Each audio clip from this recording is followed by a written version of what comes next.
Chapter 18. The boys led Craddock through the back door into the house. In the kitchen, Lucy was rolling out pastry. Leaning against the wall was Brian Eastley. "Hello, Dad," said Alexander kindly. "You out here again?" "I like it out here," said Brian. "Have you come to inspect the kitchen, Inspector?" "Not exactly. I'd like to speak to Mr. Cedric Crackenthorpe." "I'll go and see if he's in," said Brian, and left the room. "Is it nearly supper time?" asked Alexander. "No," said Lucy. "There's some chocolate cake in the food cupboard." The boys rushed together out of the door. "You are very clever," said Craddock. "Why?" "Because of how you did this." He showed her the envelope. "What are you talking about?" She looked at him. Craddock suddenly felt a bit faint. "Didn't you put this in the bin for the boys to find?" "What? Do you mean that—" Craddock put the envelope quickly back in his pocket as Brian returned. "Cedric's in the library." Cedric seemed delighted to see the inspector. "So, have you found out who the dead woman was?" "We have a good idea, but we want to get some statements. I would like you to tell me exactly what you were doing on Friday the 20th of December. Cedric leaned back. "Well, as I've already told you, I was in Ibiza, and one day there is so like another. Painting in the morning, sleep in the afternoon.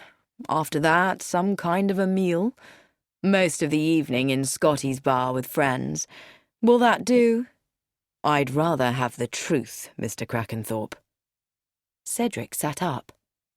"That's a most offensive remark, Inspector." "Really?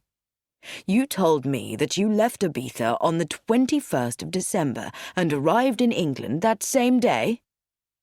"Yes, I did." "You must think we are very stupid," said Craddock pleasantly. "If you'll show me your passport." "I can't find it," said Cedric. "I think you could find it, but it's not really necessary, because the records show that you entered this country on the evening of the 19th of December.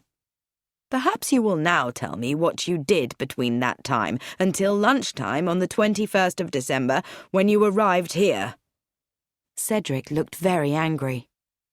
"You can't do anything you want to anymore. Somebody's always asking questions. And what's special about the 20th? "It is the day we believe the murder was committed." "Well, yes," Cedric said. "I left Ibiza on the 19th. There was a very attractive woman on the plane. We got to London and stayed at the Kingsway Palace, in case your spies haven't found that out yet. I called myself John Brown." "And on the 20th? "I stayed in bed all morning, as I'd had rather a lot to drink." "And the afternoon?" "I went into the National Gallery. Then I saw a film. Then I had a drink or two in the bar. And at about 10 o'clock, I went out with the girlfriend to various nightclubs. Can't remember much more till I woke up the next morning, when the girlfriend ran off to catch her plane to America, and I poured cold water over my head, and then left for this place." "Can any of this be proved, Mr. Crackenthorpe? Say between 3 p.m. and 7 p.m.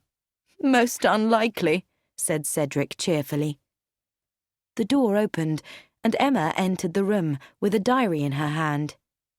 "I believe you want to know what everyone was doing on the 20th of December, Inspector Craddock." Yes, Miss Crackenthorpe." "Well, I went into Brackhampton for a church meeting. That finished about 1:45, and I lunched with Lady Addington and Miss Bartlett at the Cadena Cafe. After lunch, I did some Christmas shopping. I had tea at about 4:45 in the Shamrock Tea Rooms, and then went to the station to meet Brian." "Thank you, Miss Crackenthorpe. That is very helpful."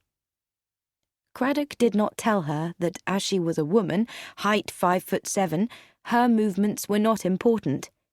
Instead, he said, "Your other two brothers came down later?" "Alfred came down late on Saturday evening. He says he tried to phone me that afternoon, but I was out. Harold did not come down until Christmas Eve." Craddock took the envelope from his pocket. "Do you recognize this?" "But—" Emma looked at him, shocked. "That's the letter I wrote to Martine. Did she— Have you found her?" "It is possible that we have found her.